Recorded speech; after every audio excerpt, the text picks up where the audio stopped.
बहुत शुक्रिया नाजरीन प्रोग्राम ज्वाइन करने का। मुल्क के आजकल जो हालात हैं उसमें जिस तरह आवाम महंगाई के अजाब में पिसे हुए हैं, मुल्क में जो सैलाब ज़दा इलाके हैं वो अभी तक डूबे हुए हैं। लेकिन पाकिस्तान का सबसे बड़ा मसला मुल्क के नए आर्मी चीफ की तकर्री का है। सबब यह है कि एक तरफ इमरान खान ने ये लॉन्ग मार्च भी इसीलिए शुरू किया था जिसे वजीर आबाद में उन पर कातलाना हमले के बाद उसे मौखर कर दिया गया। 2 दिन बाद इमरान खान ने फिर ऐलान कर दिया कि वो दोबारा लॉन्ग मार्च करेंगे। इस बार इनका सबसे ज्यादा जोर इस बात पर था कि रावलपिंडी में ये लॉन्ग मार्च आकर जो है वो पड़ाव डालेगा, उसके बाद तय होगा कि इस्लामाबाद कब जाना है। इमरान खान की इन तमाम बातों के साथ मिस्र गए थे वजीर आजम शहबाज शरीफ साहब एक बड़े वफद के हमरा क्लाइमेट चेंज के हवाले से। वहां एक आलमी कॉन्फ्रेंस थी, लेकिन अचानक जो है वो वजीर आजम शहबाज शरीफ लंदन चले गए। 2 दिन वहां कयाम किया, अब वहां से रवाना हो चुके हैं। सबसे बड़ी बात यह है कि नए आर्मी चीफ और chairman joint chief of staff committee की तकर्री का फैसला हो चुका है। नया आर्मी चीफ कौन होगा, chairman joint chief of staff committee कौन होगा, इस बारे में हम बात करते हैं। मियां नवाज शरीफ ने लंदन में इस पर क्या मौकफ अख्तियार किया, आज हम इस पर भी बात करेंगे।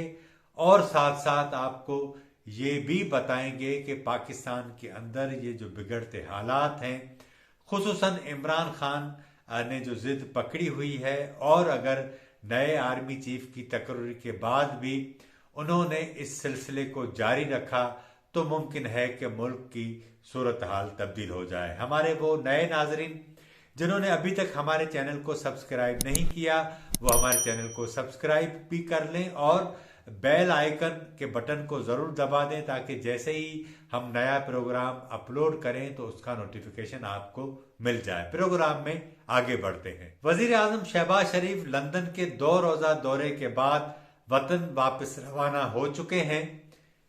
2 दिन के दौरान मुल्क की जो माशी सूरत हाल है उस पर तो बात हुई, लेकिन जो सबसे कोर इशू था वो मुल्क में नए आर्मी चीफ की तकर्री थी। जाहिर है कि पाकिस्तान में ताकत का जो मंबा है वो पार्लियामान नहीं, पाकिस्तान के आर्मी चीफ होते हैं और ये किसी से भी ढकी छुपी बात नहीं है। और इस हकीकत का इदराक तमाम सियासी जमातों को है और यही सबब है कि इमरान खान इसीलिए चीखो पुकार कर रहे हैं कि अगर नए आर्मी चीफ की तकर्री में उनका भी कोई इनपुट शामिल हो जाए तो शायद उन्हें आने वाले दिनों में वो समझते हैं कि कोई रिलीफ मिल सके। लेकिन गुज़िश्ता हमने देखा है कि मियां नवाज शरीफ ने तकरीबन कोई 6 आर्मी चीफ मुकर्रर किए, 1-2 को छोड़कर बाकी सारे ही उनके गले पड़े हैं। तो इसका मकसद ये है कि आप कितनी भी किसी से भी कितनी जमानतें ले लें, लेकिन नए आर्मी चीफ को वही करना होता है जो उसकी कोर तय करती है और यही जो मामलात हैं वो आगे चलते हैं। तो अब जरा ये दावा कर रहे हैं कि इस सारी सूरत हाल के अंदर मियां शहबाज शरीफ की कोशिश ये थी कि कोई ऐसा आर्मी चीफ आ जाए जिस तरह मियां नवाज शरीफ माजी में गलतियां करते रहें या जिसका इदराक अब उन्हें हो चुका है। लेकिन मियां नवाज शरीफ का कहना था कि इमरान खान अगर सीनियरिटी को हमने मलहूज खातिर न रखा तो इमरान खान इस सारी सूरत हाल को जो है वो प्रोपेगेट करेगा, उसको कैश करवाएगा, उसके नतीजे में हमारे लिए मजीद मसाइल पैदा होंगे। तो जिस तरह सुप्रीम कोर्ट के अंदर एक सीनियरिटी का तरीक़ेकार का तयन हो चुका है, अगर इस तरह का पाकिस्तान की फौज के अंदर भी इस तरह का कोई तरीक़ेकार तय हो जाए तो कम अज कम ये जो हर तीसरे साल एक नया झंझट सिविलियन हुकूमतों के लिए शुरू होता है वो न हो। यही सबब है कि मियां नवाज शरीफ ने वाज़ेह तौर पर मियां शहबाज शरीफ को कहा है कि जो मोस्ट सीनियर है उसे chairman joint chief of staff committee लगाया जाए और जो सीनियरिटी में दूसरे नंबर पर है उसे आर्मी चीफ लगा दिया जाए। जरा ये बताते हैं कि लेफ्टिनेंट जनरल आसिम मुनीर जो हाफिज कुरान भी हैं उनको मुल्क का जो है वो chairman joint chief of staff committee बनाने का फैसला किया गया है। इस वक्त मोस्ट सीनियर वो ही हैं, जबकि एक जरा ये भी दावा कर रहे हैं कि उन्हें ही आर्मी चीफ बनाने का फैसला किया गया है। हमारे जरा ये भी बताते हैं कि लेफ्टिनेंट जनरल सायर शमशाद और अजहर अब्बास भी मोस्ट फेवरेट हैं, मोस्ट सीनियर भी हैं।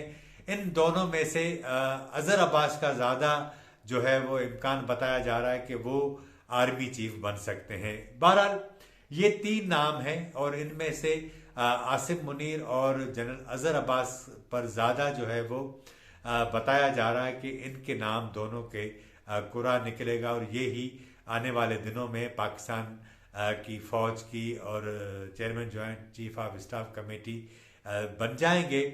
अब एक सवाल इसमें यह है कि क्या इमरान खान ये नई तकरीरी जब होगी तो उनका रद्द अमल क्या होगा। आज से आपने इमरान खान की तकरीरों में नोट किया होगा कि अब उन्होंने ये कहना शुरू कर दिया है कि नवाज शरीफ एक ऐसे अफसर को आर्मी चीफ लगाएंगे जो उन्हें बचाए, आने वाले दिनों में सजाओं से बचाए, या इस तरह की उन्होंने बातें करना शुरू कर दी। यानी उन्हें जिस तरह वो दावा करते हैं कि इंटेलिजेंस की जो मुख्तलिफ एजेंसीज हैं वहाँ से उनको इतलात मिलती हैं, फौज के अंदर से इतलात मिलती हैं, फिर वो अपने इंटरव्यूज़ में और तकारीर में ये बात कर भी देते हैं।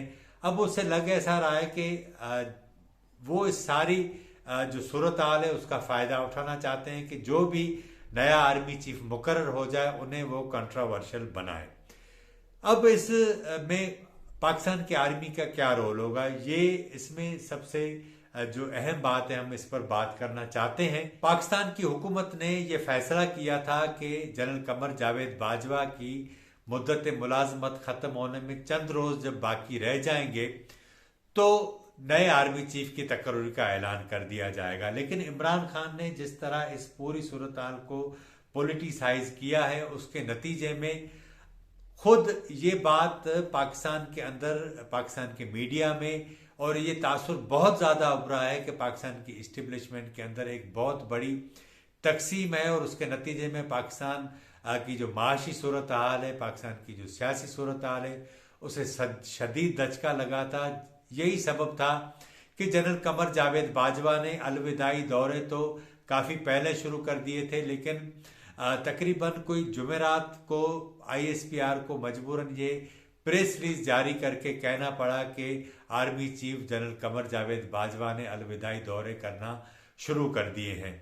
तो ये तासुर भी इसीलिए वाजे कर दिया गया ताकि जो इमरान खान कह रहे हैं कि या ये जो बातें की जा रही थी इस्टेब्लिशमेंट के अंदर से भी कि हुकूमत 1 साल की तोसी देना चाहती है या 6 माह की मजीद जनरल कमर जावेद बाजवा को तोसी देना चाहती है, ये तमाम बातें या जो तासुर था वो अब ख़त्म हो चुका है। अब नए आर्मी चीफ का तकरीबन कोई 1-2 रोज़ में या अगले हफ्ते के इब्तदा में हो जाएगा, इस सिलसिले में ज़रा ये दावा कर रहे हैं। और अगर इमरान खान इस सारी सूरत हाल के अंदर अपने लॉन्ग मार्च को कहीं रोकते नहीं और आगे आते हैं तो मुमकिन है कि मुल्क के अंदर सियासी सूरत हाल तब्दील हो जाए। आने वाले दिनों में बहुत कुछ बताया जा रहा है। पाकिस्तान में मार्शल लॉ के इम्कानात तो नहीं हैं, लेकिन सॉफ्ट किस्म का इस तरह का कोई कू हो सकता है। लेकिन इशू ये है कि पाकिस्तान की जो मौजूदा सियासी रिजीम है वो ये अफोर्ड ही नहीं कर सकती कि फौरी तौर पर इलेक्शन हो जाए। उसका एक टेक्निकल इशू ये है कि जो मरदमशुमारी होनी है उसके लिए जो टैबलेट्स फराम करने थे वो नहीं हुए हैं। मरदमशुमारी होगी, उसके बाद डिलिमिटेशन होगी, उसके बाद अपीलें होंगी। तो ये सारा मामला जो है वो तकरीबन मई के एंड तक जाएगा, मई 2023 तक। जून में मौजूदा हुकूमत को बजट पेश करना पड़ेगा और उसके बाद ये जो मौजूदा हुकूमत है वो इलेक्शन में जा सकती है। तो इमरान खान जो भी कहें, लेकिन लग ऐसा रहा है कि नवंबर का तकरीबन कोई 20 तारीख से पहले सारी सियासी सूरत हाल क्लियर भी हो जाएगी। और इस दौरान मोहम्मद बिन सलमान पाकिस्तान आ रहे हैं, वो बहुत सारे अहम एजेंडे अपने साथ ला रहे हैं, जिसमें न सिर्फ मौजूदा सियासी सूरत हाल का उससे ताल्लुक़ है, पाकिस्तान और चाइना के दरमियान जो सूरत हाल है उसका भी ताल्लुक़ है, साथ साथ यूक्रेन की जंग और अमेरिका पाकिस्तान के ताल्लुकात भी ज़ेरे गौर आएंगे। आज के प्रोग्राम में इतना ही। हमारे प्रोग्राम को लाइक करें, शेयर करें और अपनी राय का भी इजहार करें। मुझे इजाज़त दीजिए। अल्लाह हाफिज़।